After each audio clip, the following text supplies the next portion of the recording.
Hey guys, what's going on? Nexius here, and today is Friday. I love Fridays, so today I'm going to be making you guys a very quick arena guide. So I'm going to try and go a little bit into detail, but I'll try and do my best. If you guys have any questions at the end of this guide, please leave a question down below, a comment, and I'll try to answer it as best as I can. So this guide is going to focus around crowd control in arenas. Now, at the end of Warlords, I promised I was going to make more arena guides to help you get into arena, to make you more comfortable to play, and of course, so you can improve in arena as well.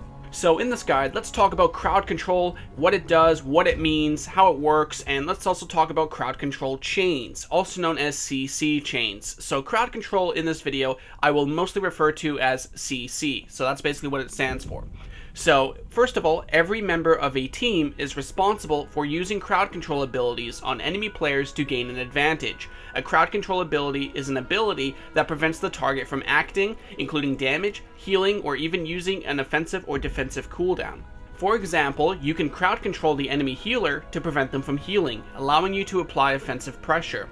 You can also crowd control one of the enemy damage dealers to prevent them from dealing damage, overall reducing the enemy team's offensive pressure. Remember that you have teammates in the arena. Try to chain your crowd control with your teammates' crowd control to ensure the enemy cannot act for a longer period of time.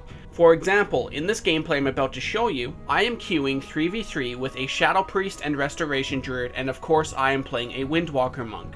In this clip, you will see me apply Paralysis on the Retribution Paladin to reduce their damage on my Shadow Priest. To continue the crowd control chain, I will then hit the Retribution with a Fist of Fury stun immediately afterwards to continue to CC him. My Restoration Druid partner, very aware of his environment, also capitalizes on this by then cycloning the Retribution Paladin right after the stun effect ends.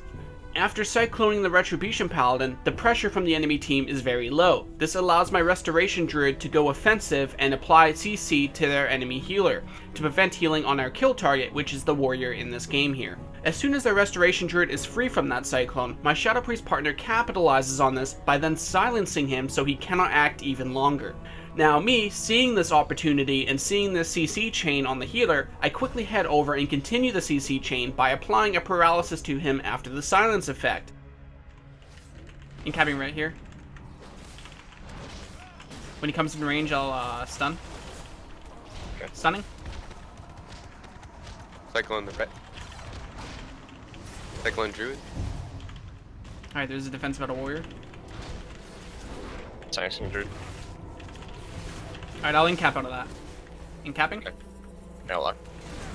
Double sweep. I'm gonna try and go for Fury, but I won't get it. Double stun. Clone's on red. On red. Got it. Got it. Full Nice, Fury. nice. I'll give you lust here. Incapping red. Okay. Clone.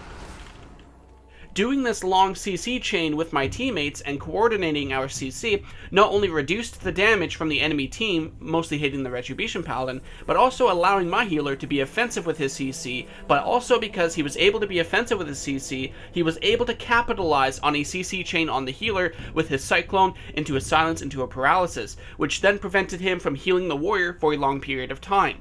Because the healer ended up in a long CC chain, he was not able to heal the warrior. Therefore, the warrior was forced to use a defensive cooldown to stay alive. This is the main objective of crowd control. The main objective of crowd control is to make it chain together to apply offensive pressure in order to force defensive cooldowns and then ultimately score a kill. Now, you can also use crowd control defensively. For example, if one of your partners is in danger, you can use your CC on the enemy DPS to prevent them from dealing damage, allowing you to recover. Just like in this gameplay here, you saw me paralysis into a Fist of Fury stun on the Retribution Paladin. I did this to reduce damage on my Shadow Priest, because Shadow Priests are known for getting trained by melee. So by peeling and defensively using CC on the DPS, I am able to keep my Shadow Priest alive and healthy, and then of course because of this, we are able to go offensive ourselves. It's also known as counter pressure in a way as well.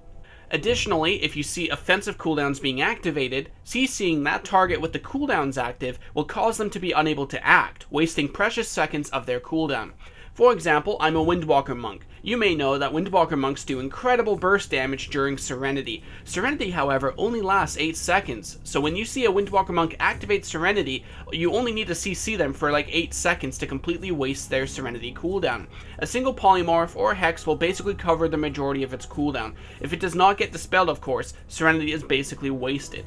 So you can use crowd control defensively to stop cooldowns. You can also run away and LOS behind pillars. Anything like this will prevent offensive pressure from the enemy team, and therefore you can get ahead or recover or whatever you need to do based on that situation.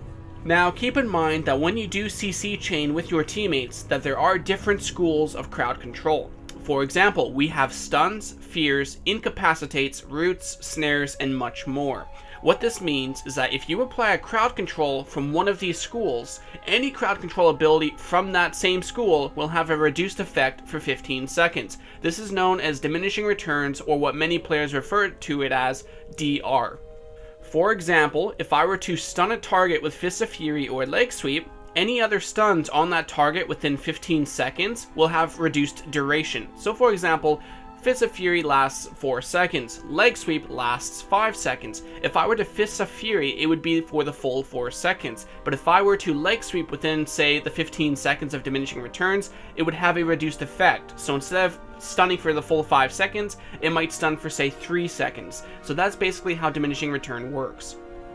This is especially important to know when you are choosing your arena composition. For example, rogues and Windwalker monks do not work well together at all because both of their CC toolkits share the same DRs. Cheap Shot and Kidney Shot share DR with Fists of Fury and Leg Sweep, while Sap and Blind share DR with Paralysis. Because of this, it will be very difficult to land any significant amount of CC on targets. A Windwalker would pair much better with a Warlock, for example, because a Warlock Fear does not DR with the Windwalker stuns, and therefore you can apply a much healthier CC chain on targets compared to a Windwalker and Rogue together. Alright guys, that's basically how crowd control works. Just remember, let's do a quick summary here. You can use crowd control on healers to prevent them from healing or using anything defensively to give yourself some offensive pressure. If you are having trouble living or your partner needs to get help in terms of recovering from healing or anything of that sort, you can crowd control the enemy DPS as well. That will prevent them from damaging. This can prevent them from killing your teammate or of course forcing a defensive cooldown.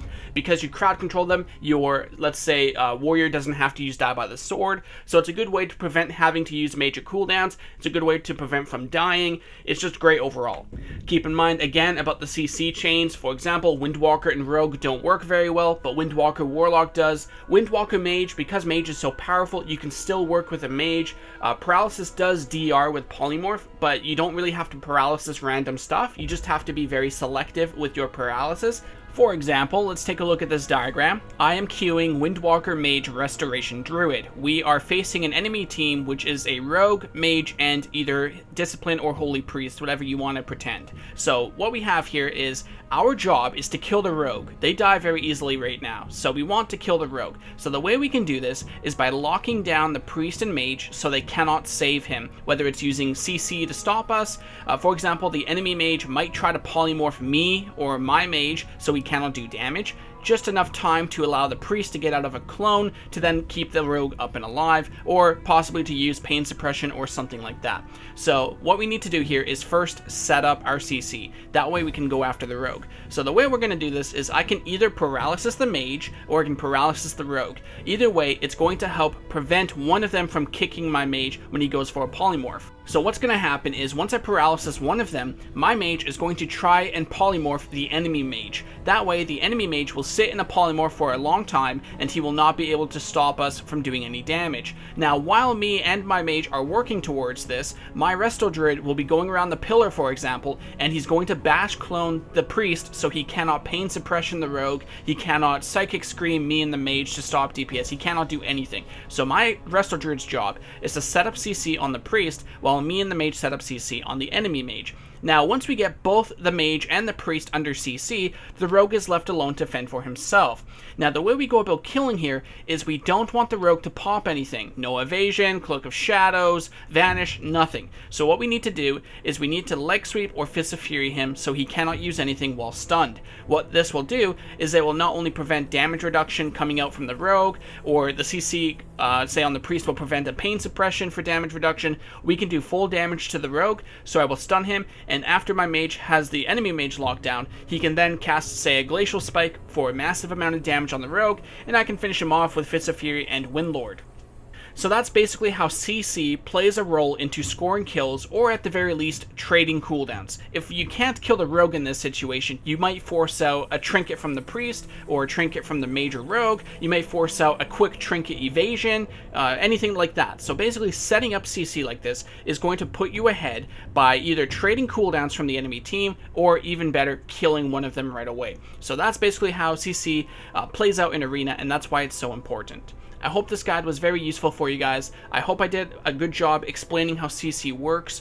Please let me know how I did. This is my first arena specific guide. I hope you guys enjoyed it, and I'll see you on my next video. Bye.